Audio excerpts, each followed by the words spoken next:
বন্ধুরা, ফুটন্ত গরম জলের মধ্যে এইভাবে কাঁচা ডিম দিয়ে এত সুন্দর রেসিপি তৈরি হয়, যতক্ষণ না আপনারা বানিয়ে খাচ্ছেন বুঝতে পারবেন না।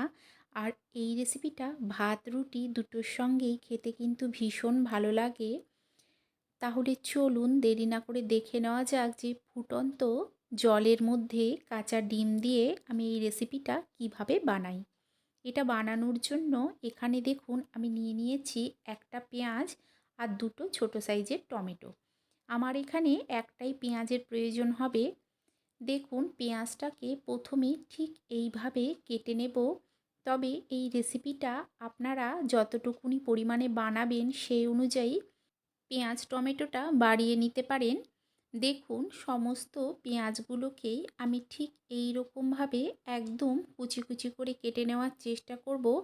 যতটা সম্ভব পেঁয়াজটাকে কুচি করে কেটে নেবেন। অনেক সময় স্কুল কলেজ কিংবা অফিসে যাওয়ার তাড়া থাকলে সেই সময় একদম অল্প সময়ের মধ্যেই আপনারা এই রেসিপিটা বানিয়ে নিতে পারবেন। আর এটা ভাত দিয়েও যেমন খেতে ভালো লাগে, রুটি দিয়েও খেতে কিন্তু ভীষণ ভালো লাগে। সমস্ত পেঁয়াজগুলোকে এইভাবে কুচি করে নিয়ে আমি টমেটোটাকে কেটে নেব। টমেটোগুলোকেও ঠিক একই রকমভাবে প্রথমে এইভাবে কেটে যতটা সম্ভব ছোট করে কেটে নেওয়ার চেষ্টা করবেন। দেখুন সমস্ত টমেটোগুলোকে ঠিক এই রকমভাবে আমি কেটে নিয়েছি। এগুলোকে সাইডে রেখে দেব। রেখে দিয়ে অন্যদিকে আমি একটা বাটি নিয়ে নিয়েছি। এর মধ্যে দিয়ে দিচ্ছি একটা ডিম। আমি এখানে একটাই ডিম দেব। তবে আপনারা যদি বেশি পরিমাণে বানান সেক্ষেত্রে আপনারা ডিমের পরিমাণটা বাড়িয়ে দেবেন। দুটো তিনটে যতগুলো খুশি ডিম দিয়ে বানাতে পারেন। ডিমটার মধ্যে দিয়ে দিলাম দেখুন লবণ। লবণটাকে দিয়ে ডিমটাকে একটা চামচের সাহায্যে ঠিক এইভাবে একটু ভালো করে ফেটিয়ে নিতে হবে। দেখুন সমস্ত ডিমটাকে আমি খুব ভালো করে ফেটিয়ে নিচ্ছি। এটা যত ফ্যাটানো ভালো হবে ততই কিন্তু ভালো তৈরি হবে রেসিপিটা। এখানে দেখুন গরম জলের মধ্যে আমি দিয়ে দিচ্ছি ডিমটা। আমি একটা কড়াইতে আগে কিছুটা গরম জল বসিয়ে দিয়েছিলাম। অল্প অল্প করে ঠিক এইভাবে ডিমটাকে দিয়ে নিতে হবে। দেখুন আমি অল্প অল্প করে সমস্ত ডিমটাকেই এই গরম জলের মধ্যে দিয়ে দেব। দিয়ে নিয়ে গ্যাসের ফ্লেমটাকে আমি মিডিয়ামে করে দেব। মিডিয়ামে করে দিয়ে জলটাকে কিছুক্ষণ ডিমের সাথে ফুটিয়ে নিতে হবে। কাঁচা ডিমের সঙ্গে জলটাকে দেখুন আমি কিছুক্ষণ ফুটিয়ে নিচ্ছি। এইভাবে ডিমটাকে 5 মিনিটের মতো আমি গরম জলের মধ্যে ফুটিয়ে নেব। এটা দেখুন আমার রেডি হয়ে গেছে। এখন একটা ছাঁকনির মধ্যে আমি এটাকে ছেঁকে রেখে দেব। ছাঁকনির মধ্যে ছেঁকে এটাকে সাইডে রেখে দিয়ে অন্যদিকে দেখুন আমি একটা প্যান বসিয়ে দিয়েছি। এতে দিয়ে দিলাম সর্ষের তেল। তেলটা গরম হয়ে গেলে দিয়ে দিলাম পেঁয়াজটা।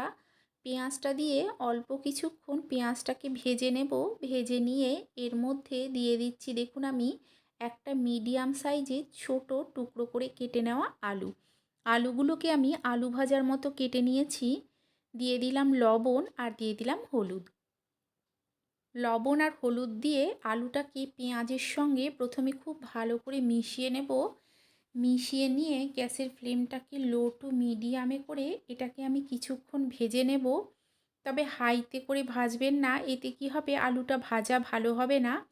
দেখুন অল্প কিছুক্ষণ ভালো করে আমি আলুটাকে ভেজে নিচ্ছি।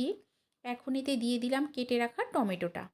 টমেটোটাকে দিয়ে আলুর সঙ্গে খুব ভালো করে দেখুন আমি মিশিয়ে নিচ্ছি।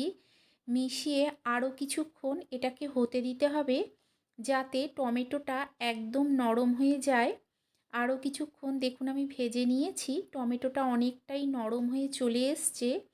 এই সময় এতে দিয়ে দেব আমি যে ডিমটাকে আমি জলে সেদ্ধ করে রেখেছিলাম, সেটা একটা ছাঁকনির মধ্যে আমি ছেঁকে নিয়েছি, সেটা দিয়ে দিলাম। দিয়ে নিয়ে এই আলু পেঁয়াজ আর টমেটোর সঙ্গে এটাকে খুব ভালো করে প্রথমে মিশিয়ে নিতে হবে। দেখুন খুব ভালো করে মিশিয়ে নিচ্ছি। এখন এতে দিয়ে দেব আমি অল্প কিছুটা লঙ্কার গুঁড়ো। তবে ঝালের জন্য আপনারা কাঁচা লঙ্কা কুচি করেও দিতে পারেন। আমি কিছুটা লঙ্কার গুঁড়ো দিয়ে দিলাম। লঙ্কার গুঁড়োটাকে দিয়ে এতে দিয়ে দেব আমি অল্প কিছুটা জল। জল দিয়ে ঢাকা দিয়ে কিছুক্ষণ হতে দেব। আপনাদের যদি এই রেসিপিটা ভালো লেগে থাকে লাইক করে দেবেন, শেয়ার করে দেবেন, কমেন্ট করে জানাবেন যে কেমন লাগলো। আর চ্যানেলটাকে অবশ্যই সাবস্ক্রাইব করে দিয়ে পাশে থাকা বেল আইকনটা প্রেস করে দেবেন, যাতে নতুন কোনো ভিডিও দিলেই সবার আগে আপনার কাছে পৌঁছে যায়। আর ফেসবুক থেকে দেখলে চ্যানেলটাকে অবশ্যই ফলো করে নেবেন। দেখুন কিছুক্ষণ এটা আমি হতে দিয়েছিলাম, প্রায় হয়ে এসছে। আর অল্প কিছুক্ষণ ভাজা ভাজা করে তৈরি করে নিলেই তৈরি হয়ে যাবে এই রেসিপি। আপনারা এইভাবে বানিয়ে খাবেন, আশা করছি আপনাদেরও ভালো লাগবে। তাহলে চলুন আপনাদের সঙ্গে দেখা হচ্ছে আরও একটা নতুন ভিডিও নিয়ে।